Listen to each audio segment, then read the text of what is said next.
Welcome to IPL analysis. IPL సీజన్లో ఈరోజు మరో ఆసక్తికర పోరు జరగబోతోంది. ఎకైనా క్రికెట్ స్టేడియం వేదికగా Lucknow super Giants, Rajasthan Royals జట్లు తలపడుతున్నాయి. ఈ సీజన్లో ఇరు జట్లు కీలక విజయం కోసం పోరాడుతున్నాయి. సీజన్ ఆరంభంలో వరుస విజయాలు నమోదు చేసుకున్న ఆర్ఆర్ గత 2 మ్యాచ్ల్లో ఓడి నిరాశలో ఉంది. అయితే ఆడిన తొలి 4 మ్యాచ్ల్లో వరుసగా గెలుస్తున్న ఆర్ఆర్ జట్టుకు హైదరాబాద్ జట్టే బ్రేక్లేసింది. అలాగే ఈ సీజన్లో అసలు బోనియే కొట్టని కేకేఆర్ జట్టు కూడా ఆర్ఆర్పై గెలిచి ఖాతా తెరిచింది. దీంతో ఈ సీజన్ 6 మ్యాచ్లు ఆడిన ఆర్ఆర్ 4 గెలిచి 2 ఓడిపోయింది. మరోవైపు రిషబ్ పంత్ కెప్టెన్సీలో లక్నో సూపర్ జైంట్స్ పడుతూ లేస్తూ ముందుకెళ్తోంది. ఈ సీజన్లో 6 మ్యాచ్లు ఆడిన లక్నో 2 మ్యాచ్ల్లో విజయం సాధించి 4 మ్యాచ్ల్లో ఓడిపోయింది. ఇక లక్నో వరుసగా 3 మ్యాచ్ల్లో ఓడిపోయి వస్తోంది. దీంతో ఈ మ్యాచ్ 2 జట్లకు కీలకం కాబోతోంది. ప్రస్తుతం మ్యాచ్పై విశ్లేషించేందుకు మనతో జాయిన్ అవుతున్నారు జెన్ స్పోర్ట్స్ అండ్ అకాడమీ కోచ్ జెన్ కిరణ్ గారు. నమస్తే కిరణ్ గారు. నమస్తే. ఎస్ కిరణ్ గారు, ఎలా ఉండబోతుంది అనుకోవచ్చు? ఈరోజు హోమ్ గ్రౌండ్ అయినా లక్నోని ఆదుకుంటుంది అనుకోవచ్చా? ఖచ్చితంగా మంచి రసోత్తరంగానే ఉంటది. ఎందుకంటే రిషబ్ పంత్ హోమ్ గ్రౌండ్ లో ఉన్నాడు. ఒక పక్క రిషబ్ జురెల్లో ఈ 2 మ్యాచ్లు బాగా ఆసక్తికరంగా ఉంటాయి. ఎందుకంటే ఒక పక్క వాళ్ళు 3 మ్యాచ్లు ఓడిపోయారు, వీళ్ళు ఒక పక్క 2 మ్యాచ్లు ఓడిపోయారు. ఈ మ్యాచ్ ఎవరు గెలిస్తే దాని టేబుల్ టాప్. ఆర్ఆర్ గెలిస్తే 4 మ్యాచెస్ కి విన్ అయినట్టు ఉంటది, సెంటర్ కి వెళ్ళిపోతుంది టేబుల్లోకి. వీళ్ళు 3 మ్యాచ్లు గెలిచినట్టు అవుతుంది, వీళ్ళు పైకి వస్తారు. కానీ పిచ్ ఏ విధంగా ఉంటది అనేది టాస్ కూడా ఒక విధంగా కీలకమే అవుతుంది. ఎందుకంటే ఈ పిచ్ కొంచెం స్లో పిచ్, స్పిన్నర్స్ కొంచెం బాగా అనుకూలించే పిచ్. వీళ్ళు ఎంత స్కోర్ చేస్తారు పవర్ ప్లే మీద ఆధారపడి ఉంటుంది సార్. వీళ్ళ గెలుపు ఓటమి అనేది పవర్ ప్లేనే డిసైడ్ చేసేస్తుంది. సో మొత్తంగా చూసుకుంటే సూర్యవంశీ ఇలాంటి కొంచెం కీలక ఆటగాళ్ళే ఉన్నారు, కానీ వాళ్ళు ఎంతవరకు రాణిస్తారు అనుకోవచ్చు? ఇప్పుడు ఎవరి కాంబినేషన్ టఫ్ అనుకోవచ్చు మనం? ఒక విధంగా చెప్పాలంటే ఆర్ఆర్ కాంబినేషన్ కొంచెం స్ట్రాంగ్ గా ఉంటది. ఎందుకంటే ఆ పక్క మిచెల్ మార్క్స్ మరి బదోని అంత పవర్ హిట్టర్స్ కాదు. కానీ ఈ పక్క సూర్యవంశీ, జైస్వాల్ ఇద్దరు చాలా పవర్ గా ఆడగలుగుతారు, ఆడే సత్తా ఉంది. మళ్ళీ ఈ పక్క వీళ్ళకి హెట్ మేయర్ ఉన్నాడు, వీళ్ళకి పూరన్ ఉన్నాడు. కానీ పూరన్ గత 5 మ్యాచ్లు అసలు పర్ఫార్మెన్స్ లేదు పూరన్ది. కానీ లాస్ట్ సీజన్ లో పూరన్ అద్భుతంగా బ్యాటింగ్ చేశాడు. కానీ ఈ సీజన్ పూరన్ నిల్లు. ఈ మ్యాచ్ లో ఏదైనా పూరన్ వరకు అవకాశం వచ్చి పూరన్ గాన నిలబడగలిగితే ఖచ్చితంగా పెద్ద స్కోర్ వస్తుంది. ఎందుకంటే వాళ్ళ టీంలో ఎల్ఎస్జీలో భారీగా స్కోర్ చేయగలిగేది పంత్ కన్నా పూరన్ ఎక్కువ కొట్టగలుగుతాడు. పంత్ అన్న అంత పూరన్ అంత హిట్టింగ్ కాదు, కానీ పంత్ కన్నా పూరనే వీళ్ళు దాంట్లో స్ట్రాంగ్ ఎవరైనా ఉన్నారు అంటే. కానీ ఈ పక్కకు వచ్చేసరికి మనకు సూర్యవంశీ ఉన్నాడు. సూర్యవంశీ తర్వాత హెట్ మేయర్ భారీగా కొడతాడు, జైస్వాల్ ఉన్నాడు, మళ్ళీ రియాన్ పరాగ్ ఉన్నాడు, జూరెల్ ఉన్నాడు.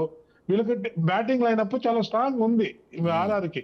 కానీ మన ఎల్ఎస్జికి బ్యాటింగ్ లైనప్ ఉంది, కానీ అంత పవర్ హిట్టర్స్ కాదు.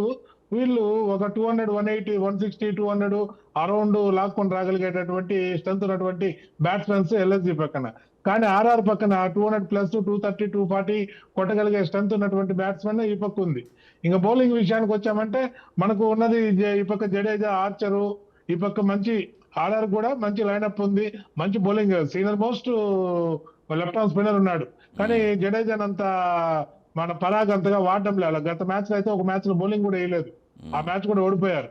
జడేజాకి బౌలింగ్ కూడా ఇవ్వలే. అది అంటే ఇది కొంచెం కాంట్రవర్సీగానే ఉంటది. ఎందుకంటే జడేజా లాంటి బౌలర్ కి అసలు 4 ఓవర్ చేయాల్సినటువంటి బౌలర్ కు 1 ఓవర్ కూడా ఇవ్వకపోవడం, ఆ రియాన్ పరాగ్ ఏం ఆలోచిస్తాడో కెప్టెన్ అర్థం కాలేదు. కానీ ఆ మ్యాచ్ ఓటమి చెందాం. దాని తర్వాత మ్యాచ్ కూడా వాళ్ళు వరుసగా 2 మ్యాచ్లు ఓటమి చెందాల్సి వచ్చింది. తన యొక్క ఆలోచన విధానంలో కొద్ది మార్పు రావాలి పరాగ్ విషయంలో.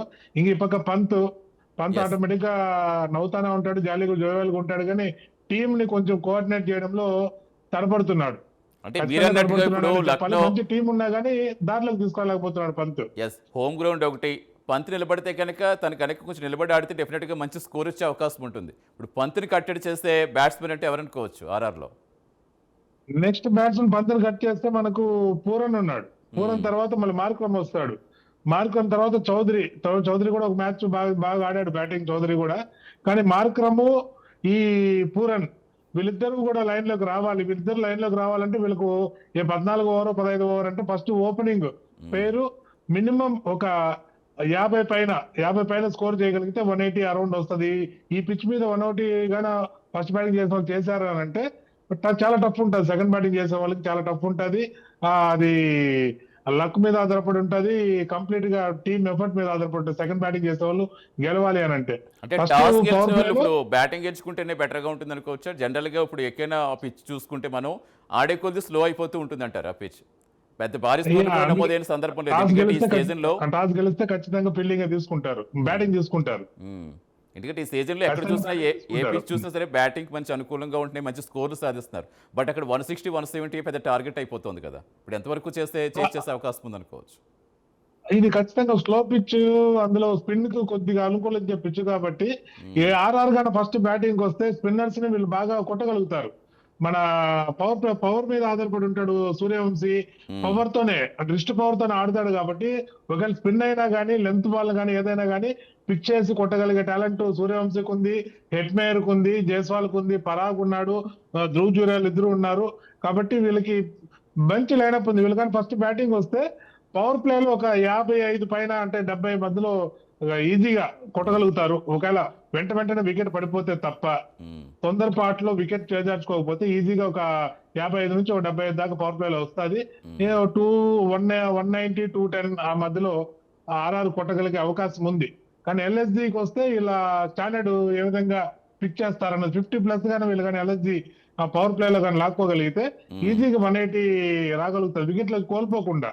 వికెట్లు కోల్పోయి 50 కొట్టినా 70 కొట్టినా కానీ ఫస్ట్ పవర్ ప్లేలో ఇబ్బంది. తర్వాత 180 రావడం అనేది కూడా చాలా ఇబ్బందిగా ఉంటది. దాని 160 లోపల కూడా కట్టడి అయిపోయినా కూడా ఆశ్చర్యం లేదు. అంటే మెయిన్గా ఆర్ఆర్కి వచ్చేటప్పుడు సూర్యవంశీ, ఇప్పుడు సిక్సర్లు వర్షం కురిపిస్తూ ఉంటాడు మనకి సూర్యవంశీ. కొంచెం సూర్యవంశీని కానీ పవర్ ప్లేలో కట్టడి చేస్తే డెఫినెట్గా లక్నోకి ఏమన్నా ప్లస్ అయ్యే అవకాశం ఉందనుకోవచ్చు. ఖచ్చితంగా సూర్యవంశీ అనేది ఒక మానసికంగా ఒక స్టాంప్ వేసేసాడు అందరికి. మెంటల్ కండిషన్ ఎట్లా చేశాడంటే నేను ఉంటే మ్యాచ్ మీది కాదు, నేను లేకపోతే మీకు అవకాశం ఉంది అని ఒక స్టాంప్ వేసేసాడు సూర్యవంశీ. అంత ఫ్రీగా ఆడేస్తున్నాడు. కానీ జైస్వాల్ కూడా టచ్ లోకి వచ్చాడంటే తను కూడా లాస్ట్ మ్యాచ్ 80 చేశాడు, బ్రహ్మాండంగా ఆడుతున్నాడు. ఇక హెట్మేయర్ కు అంత అవకాశం రావడం లేదు. హెట్మేయర్ కూడా భారీగా నిలబడి కొట్టేస్తాడు, ఛాన్సెస్ ఉన్నాయి.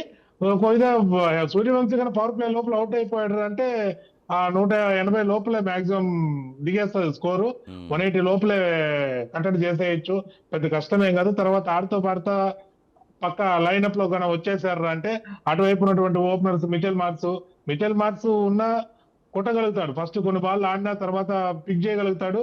బదోని కూడా అంత 200+ స్ట్రైక్ రేట్ తో కొట్టేంత లేదు, కానీ 170, 180 అరౌండ్ లాక్కుండా వస్తాడు బదోని కూడా. కాబట్టి ఛాన్సెస్ ఉన్నాయి. దాని తర్వాత పంత్, పూరన్ వీళ్ళు కానీ పూరన్ తగులుకోలేదు. ఒక మ్యాచ్ లో కూడా పూరన్ క్లిక్ కాలేదు కాబట్టి వీళ్ళు వరుసగా 3 మ్యాచ్లు ఓడిపోయారు. పూరన్ లైన్ లోకి వస్తేనే, ఎందుకంటే ఒక మెయిన్ బ్యాట్స్మెన్ అవుతాను పూరన్, మార్క్రమ్ కన్నా మెయిన్ బ్యాట్స్మెన్. తను కంప్లీట్ గా ఫెయిల్ అయిపోవడం వల్ల వీళ్ళు కంటిన్యూగా 3 మ్యాచ్లు ఓడిపోవడం జరిగింది.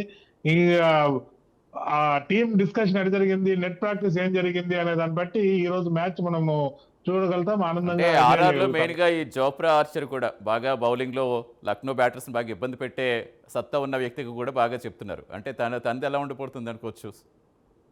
ఖచ్చితంగా జోఫ్రా ఆర్చరు టాప్ హ్యాండ్ అంటే హ్యాండ్ పైనుంచి రిలీజ్ చేస్తాడు కాబట్టి బౌన్స్ జడ్జ్ చేయడం కానీ తను 6 అడుగుల పైన ఉంటాడు. బై హై ఆర్మ్ రిలీజ్ చేస్తాడు, చక్కగా యార్కర్లు వేయగలుగుతాడు. ఒక మ్యాచ్ నే తిప్పేయగలిగేటువంటి బౌలింగ్ సత్తా కలిగినటువంటి ఆర్చర్. చాలా చక్కటి బౌలర్, డిసిప్లైన్ గా ఉంటాడు, ఆవేశపడ్డు ఏ బాల్ వేసినా కానీ ఆలోచిస్తా పోతా ఉంటాడు. అందరిలాగా ఫీల్ అయిపోవడం, బాధపడడం, ఎగరడం అట్లా ఏమి ఉండదు. అంత యాంగ్జైటీ ఫీల్ కాడు ఆర్చర్. నేరుగా వస్తాడు, నాకు ఈ ఓవర్లో నేను 6 బాల్ వేయాలి, ఎక్కడ వేయాలా అనే థాట్ తో చక్కగా చూసుకొని బంతిని వేసుకుంటూ వెళ్ళిపోతూ ఉంటాడు. కానీ జడేజా దగ్గర ఉన్నటువంటి ఆ సీనియారిటీని ఎన్నో మ్యాచ్లు వన్సైడ్ చేశాడు జడేజా. ఎంతో అనుభవం ఉంది జడేజాకి. ఆ జడేజాని కెప్టెన్ సరిగా వాడుకోవడం లేదు. ఎందుకు వాడుకోవడం లేదు అర్థం కావట్లేదు, కానీ ఏమన్నా ఇంటర్నల్ ప్రాబ్లమ్స్ ఏం తెలియదు, కానీ ఏం ఆలోచిస్తున్నారు తెలియదు. కానీ జడేజా లాంటి ప్లేయర్ ని యూజ్ చేసుకోవడం చాలా ఉత్తమం.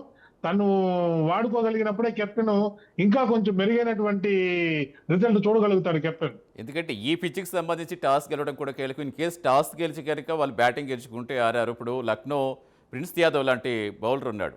ఇప్పుడు లక్నోకి చూసుకుంటే మనకు డెఫినెట్గా పవర్ ప్లేలో కొంచెం వికెట్లు తీయడంలో చాలా కీ రోల్ పోషిస్తూ ఉంటాడు. తన్నే లైనప్ దింపే అవకాశం ఉందనుకోవచ్చా? ఎలా ఉండిపోతుంది అనుకోవచ్చు? ఖచ్చితంగా మీరు అన్నట్టు అదే జరుగుతుంది. కాబట్టి ఈ పక్క మనకి ఎల్ఎస్సి కూడా సమీ లాంటి బౌలర్, సమీ ఫస్ట్ మ్యాచ్ గెలవడానికి కారకుడు సమీనే, ఎస్ఆర్హెచ్ మీద గెలవడానికి కారణం సమీ. టాప్ మోస్ట్ బౌలర్ ఉన్నాడు సమీ కూడా వాళ్ళకి. ఆ సమీకరణ పవర్ ప్లే లో నిలదొక్కున్నాడు అంటే ఆర్ఆర్ అంత చేంజ్ చేయడం కష్టమే. సెమీ పవర్ ప్లే లో 2 ఓవర్లు వేసినా 3 ఓవర్లు వేసినా ఆడ కట్టడి చేయగలిగాడు అంటే వాళ్ళకు 160 అనేది కష్టమైపోతుంది సమీకరణ కట్టడి చేయగలిగితే. సమీకరణ కొంచెం ఫ్రీ హ్యాండ్ ఇచ్చేయగలిగితేనే వాళ్ళకు 180 ప్లస్ స్కోర్ ను చూడగలుగుతారు ఆర్ఆర్. ఇంకా వీళ్ళలో ఆర్చర్ ని కానీ వీళ్ళు కానీ కొంచెం స్కోర్ అట్లీస్ట్ తను వేసే 2 ఓవర్లలో ఒక 9-8 పైన రన్ రేట్ గాన ఆర్చర్ బౌలింగ్ లో తీసుకోగలిగితే మిగతా బౌలర్ల దగ్గర 10-12-13 రన్ రేట్ తో బౌలింగ్ లో ఆ ఓవర్లు స్కోర్ చేయగలచ్చు.